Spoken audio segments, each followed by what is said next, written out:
എന്തൊക്കെയാണ് നാം ഇവിടെ ചെയ്തു കൂട്ടുന്നത്? എവിടേക്കാണ് നാം പോകുന്നത്? ഉറക്കത്തിൽ നിന്ന് എഴുന്നേറ്റാൽ ഓരോരോ ലക്ഷ്യങ്ങളിലേക്ക് നാം പോകുന്നു. എന്തിനു വേണ്ടി എന്നൊന്നും ഒരിക്കൽ പോലും നമ്മുടെ മനസ്സിൽ ചോദ്യങ്ങൾ ഉയരുന്നില്ല. ചണ്ടിയെപ്പോലെ ഒഴുക്കിനൊത്ത് പോയിക്കൊണ്ടിരിക്കുകയാണ്. പണം പണം, അതിനുവേണ്ടിയാണ് നമ്മുടെ ഈ നെട്ടോട്ടം. കിട്ടിയ പൈസയിൽ നിന്ന് അല്പം പോലും നഷ്ടപ്പെടാതിരിക്കാൻ എന്തുമാത്രം ജാഗ്രതയാണ് നമുക്ക്. ചാനലുകളിലും മറ്റും കാണുന്ന പാട്ടും ഫാഷനും ഒക്കെയാണ് നമ്മുടെ ഇഷ്ടങ്ങൾ. ഇതാണോ ഈ ലോകത്ത് നമുക്ക് ചെയ്യാനുള്ളത്? ഇങ്ങനെയാണോ ജീവിതം മുന്നോട്ട് പോകേണ്ടത്? ടെൻഷനും സമ്മർദ്ദവും കൂടുന്നത് മദ്യം കുടിച്ചാൽ ഇല്ലാതാകുമെന്നാണ് ആളുകളുടെ ധാരണ. ചിലരാകട്ടെ എപ്പോഴും പാട്ട് കേട്ട് ആസ്വദിച്ചുകൊണ്ടിരിക്കുന്നു. മദ്യവും മയക്കുമരുന്നും സെക്സും റോക്കും ജീവിതത്തിന് ആനന്ദലഹരി നൽകുമെന്നാണ് പലരും വിചാരിക്കുന്നത്. ഇതാണോ ജീവിതം? ചില കാര്യങ്ങൾ നാം അറിയേണ്ടതുണ്ട്. അല്ല, നമ്മുടെ ആയുസ് അനന്തമായി നീട്ടിക്കിട്ടാൻ എന്തെങ്കിലും വഴി കണ്ടെത്തിയിട്ടുണ്ടോ? അറിയാമോ, നാം മരിക്കുമ്പോൾ പാടുപെട്ട് സമ്പാദിച്ചുണ്ടാക്കിയ വീടും സ്വത്തും മറ്റുള്ളവരല്ലേ സ്വന്തമാക്കി ആസ്വദിക്കുന്നത്?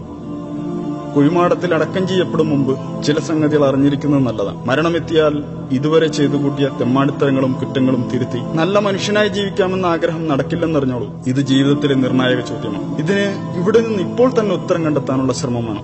എന്താണ് നാം ഇവിടെ ചെയ്തുകൊണ്ടിരിക്കുന്നത്? ജീവിതത്തിന്റെ ലക്ഷ്യം എന്താണ്?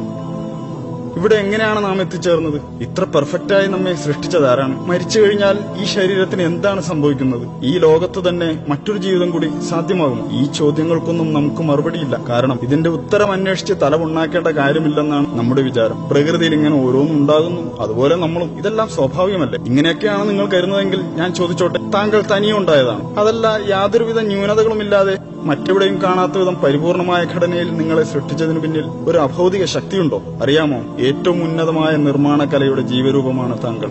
മനുഷ്യ സൃഷ്ടിപ്പിലുള്ള സവിശേഷമായ ബുദ്ധി വൈഭവം തന്നെ മതി അത് മനസ്സിലാക്കാൻ. നോക്കൂ, മനുഷ്യന്റെ കണ്ണിനകത്തുള്ള ടെക്നോളജിയോട് തുലനം ചെയ്യാൻ കഴിയുന്ന ക്യാമറ ഈ ലോകത്തില്ല. തലച്ചോറിനോളം പോകുന്ന ഒരു കമ്പ്യൂട്ടറും ഈ ഭൂമുഖത്തില്ല. ഇത്രയും തികവാർന്ന അവയവങ്ങളുണ്ടായിട്ടും ലോകത്തുള്ള മനുഷ്യർ ഒന്നിച്ചു പരിശ്രമിച്ചിട്ട് നിസ്സാരമായ ഈച്ചയെങ്കിലും സൃഷ്ടിക്കാനായോ?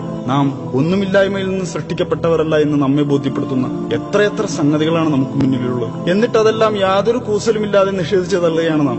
0+0=1 എന്ന് നമുക്ക് ഒരിക്കലും ഉത്തരം കിട്ടുകയില്ല. 0+0=0 എന്നേ ഉത്തരം ലഭിക്കൂ. 1 എന്ന ഉത്തരം ലഭിക്കില്ല.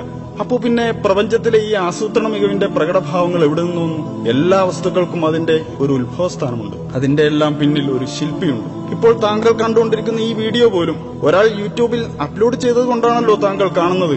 ഈ ലോകത്തിന്റെ ഉത്ഭവം മഹാവിസ്ഫോടനത്തിലൂടെയായിരുന്നുവെന്ന് താങ്കൾക്ക് വിശ്വസിക്കാം.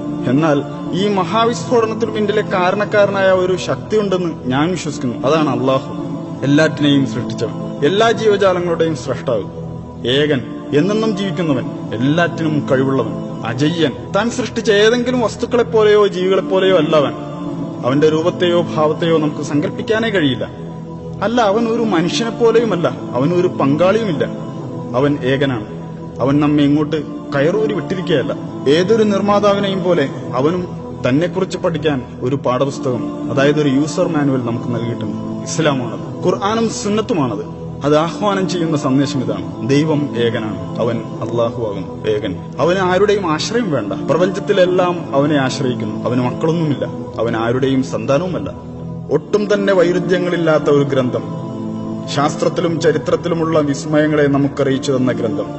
ഓർക്കണം, 1400 വർഷങ്ങൾക്ക് മുമ്പ് അതൊക്കെ നമുക്ക് വെളിപ്പെടുത്തിയതാണ്. മനുഷ്യഭ്രൂണത്തെക്കുറിച്ച് കൃത്യമായ വിവരണം നൽകിയിട്ടുണ്ടതിൽ. ആ വിവരങ്ങളൊന്നും അന്നത്തെ ശാസ്ത്രലോകത്തിന് കണ്ടെത്താൻ കഴിയാത്തതായിരുന്നു. The descriptions of the human embryo in the Quran cannot be based on scientific knowledge in the 7th century. ഭൂമിയിൽ പർവ്വതങ്ങൾ ആണികൾ പോലെ ഉറപ്പിച്ചു നിർത്തിയിരിക്കുകയാണെന്ന് അത് വെളിപ്പെടുത്തുന്നു. 2 സമുദ്രങ്ങളെ കൂട്ടിച്ചേർത്തതും അവൻ തന്നെയാകുന്നു. ഒന്ന് രുചികരമായ തെളിനീർ, മറ്റേത് ചവർപ്പാർന്ന ഉപ്പുനീരും. രണ്ടിനുമിടയിൽ ഒരു മറയുണ്ട്. അവ കൂടിക്കലരുന്നത് വിലക്കുന്ന ഒരു തടസ്സം. രാപ്പകലുകൾ ഉണ്ടാക്കിയതും സൂര്യചന്ദ്രാദികളെ സൃഷ്ടിച്ചതും അള്ളാഹു മാത്രമാകുന്നു. ഒക്കെയും ഓരോ ഭ്രമണപഥങ്ങളിൽ നീന്തിക്കൊണ്ടിരിക്കുകയാകുന്നു. ആകാശത്തെ നാം നമ്മുടെ ശക്തിയാൽ സൃഷ്ടിച്ചു. നാം അതിനെ വികസിപ്പിച്ചുകൊണ്ടിരിക്കുകയാണ്. പ്രപഞ്ചം അതിദ്രുതം വികസിച്ചുകൊണ്ടിരിക്കുകയാണെന്ന് ഇപ്പോഴിതാ ശാസ്ത്രജ്ഞർ കണ്ടെത്തി കഴിഞ്ഞിരിക്കുന്നു. അള്ളാഹു എല്ലാ ജീവജാലങ്ങളെയും വെള്ളത്തിൽ നിന്ന് സൃഷ്ടിച്ചു.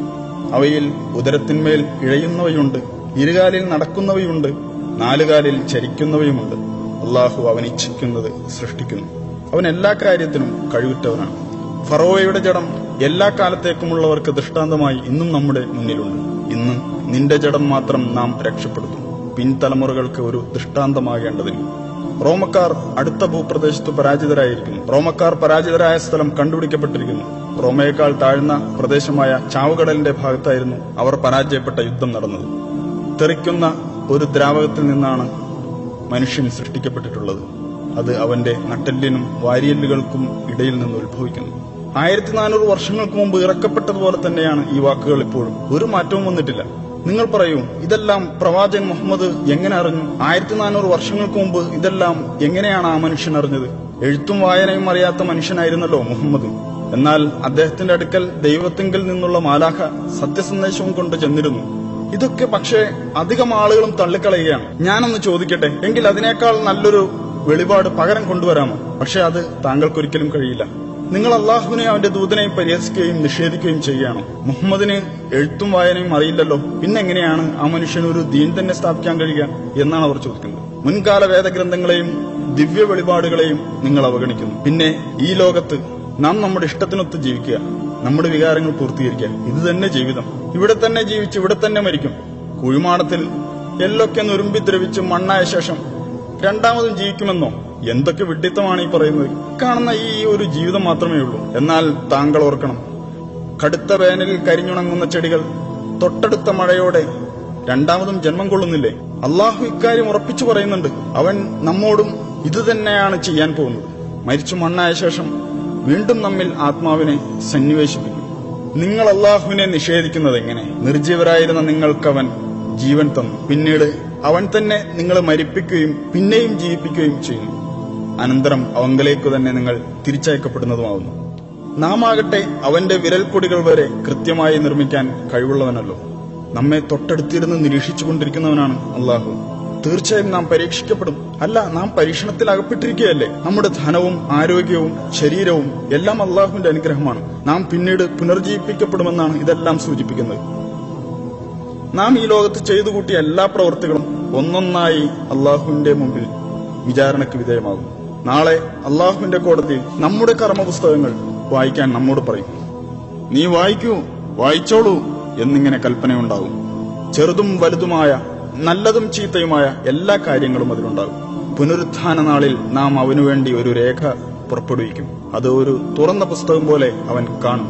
വായിക്കൂ നിന്റെ ഈ കർമ്മരേഖ. ഇന്നു നിന്റെ കണക്ക് നോക്കുന്നതിന് നീ തന്നെ മതി. നമ്മളൊന്നും രണ്ടാമത് പുനർജീവിപ്പിക്കപ്പെടില്ലെന്നേ എന്ന് പറഞ്ഞവർ ഇന്ന് തന്നോട് സംസാരിക്കേണ്ടെന്ന് അള്ളാഹു പറയും. എന്നെ അറിയാനും പഠിക്കാനുമായി ഒരായുഷ്കാലം മുഴുവൻ നിനക്ക് ഞാൻ തന്നതല്ലേ? പക്ഷേ അന്ന് നീ വ്യർത്ഥമായ നശ്വരമായ കാര്യങ്ങൾക്ക് പിന്നാലെ കൂടി അവസരം തുലച്ചു കളഞ്ഞതല്ലേ? അതുകൊണ്ട് നീ ചെയ്തത് നീ തന്നെ അങ്ങ് വായിച്ചോ. അന്നാളിൽ സത്യം അംഗീകരിച്ച് ജീവിച്ചവരെ അള്ളാഹു സന്തോഷ വാർത്ത അറിയിക്കും. എന്നാൽ നീ വിശ്വസിച്ചില്ലെങ്കിൽ നീ നിന്റെ പ്രവർത്തനങ്ങളുടെ റെക്കോർഡ് വായിച്ചോളൂ. അതുകൊണ്ട് ആ നാളിനെ യാഥാർത്ഥ്യം മനസ്സിലാക്കാനുള്ള അവസരമായി തെറ്റിദ്ധരിക്കരുതേ. താങ്കൾ വായിക്കൂ താങ്കളുടെ കർമ്മപുസ്തകം.